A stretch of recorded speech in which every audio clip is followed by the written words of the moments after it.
Assalamualaikum warahmatullahi wabarakatuh. Halo teman-teman semua, apa kabar? Semoga kalian sehat-sehat ya. Di sini saya Alivia Mutiara Bifa dengan NIM 203200010 dari kelas PGMIA yang akan membahas materi kelas 6 tema 2 Persatuan dalam Perbedaan subtema 2 bekerja sama dalam mencapai tujuan untuk memenuhi tugas mata kuliah penyusunan perangkat pembelajaran. Oke, langsung saja kita bahas materinya. Setelah kemerdekaan Indonesia diproklamasikan, bangsa asing datang kembali untuk menguasai Indonesia. Perjuangan pun berlanjut dengan tujuan untuk mempertahankan kemerdekaan Indonesia. Perjuangan tak lagi bersifat kedaerahan, melainkan bersifat nasional. 17 Agustus tahun 1945, Indonesia merdeka. Kita sebagai pemuda Indonesia yang sudah merasakan kemerdekaan negara ini, apa pernah membayangkan bagaimana kehidupan di masa penjajahan saat itu?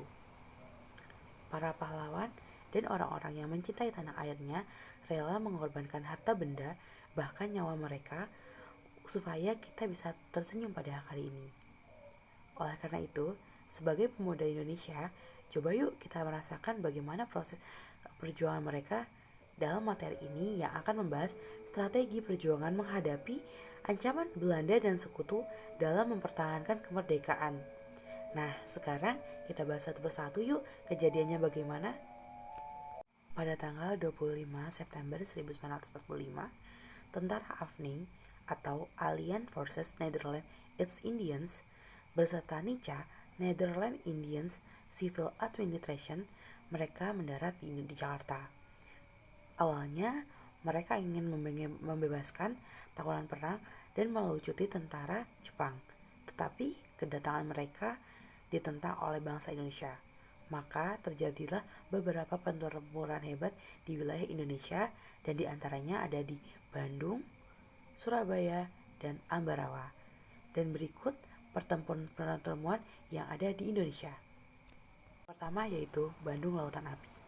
Teman-teman mungkin kalau kalian mendengar peristiwa Bandung Lautan Api yang ada di pikiran kalian, pasti Bandung kebakaran, penuh dengan api. Pastinya seperti itu kan? Sebenarnya nggak sepenuhnya juga salah sih, tetapi peristiwa ini memiliki arti yang lebih dibalik itu.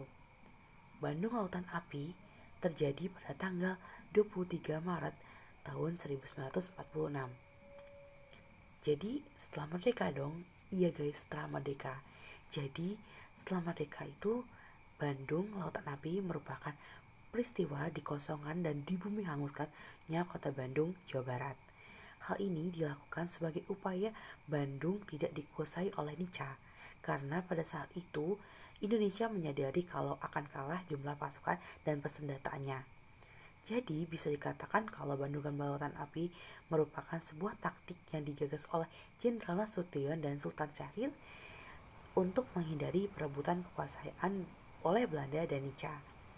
Penyebabnya terjadinya peristiwa Bandung Lautan Api adalah awalnya dengan kedatangan sekutu di bawah pimpinan McDonald yang ternyata diboncengi oleh Belanda yang masih memiliki keinginan untuk menguasai Indonesia.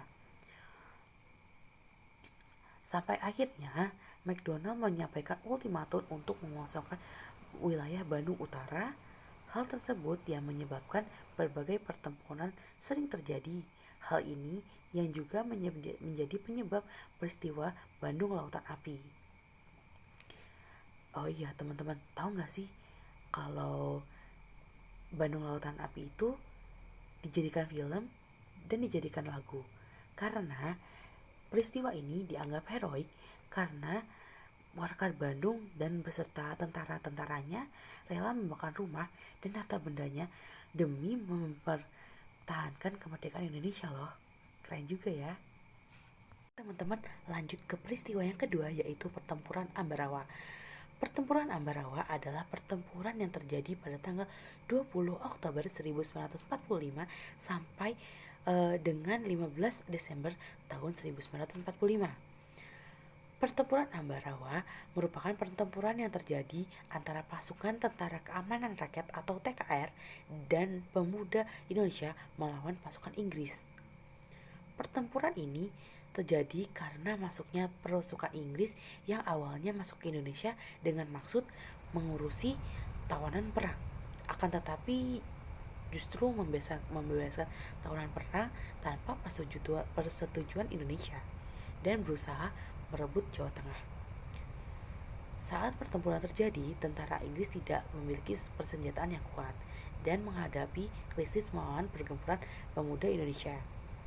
Dalam pertempuran ini, Letnan Kolonel Istiman sebagai pimpinan perang dan juga pimpinan Tentara Keamanan Rakyat atau TKR, beliau gugur, namun digantikan oleh Kolonel Sudirman.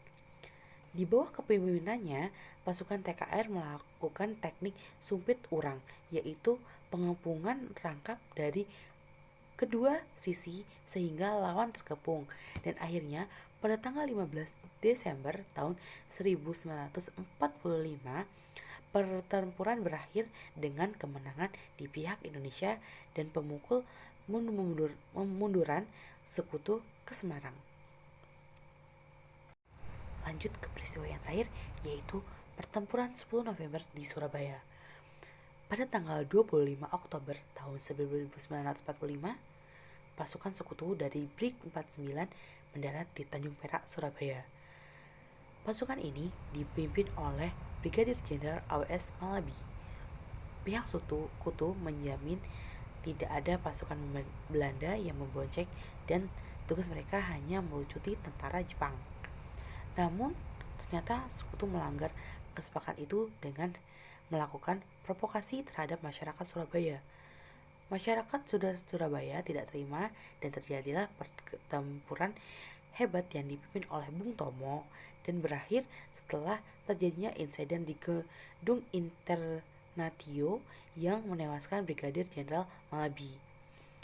Peristiwa ini jelas menyulut amarah pimpinan sekutu.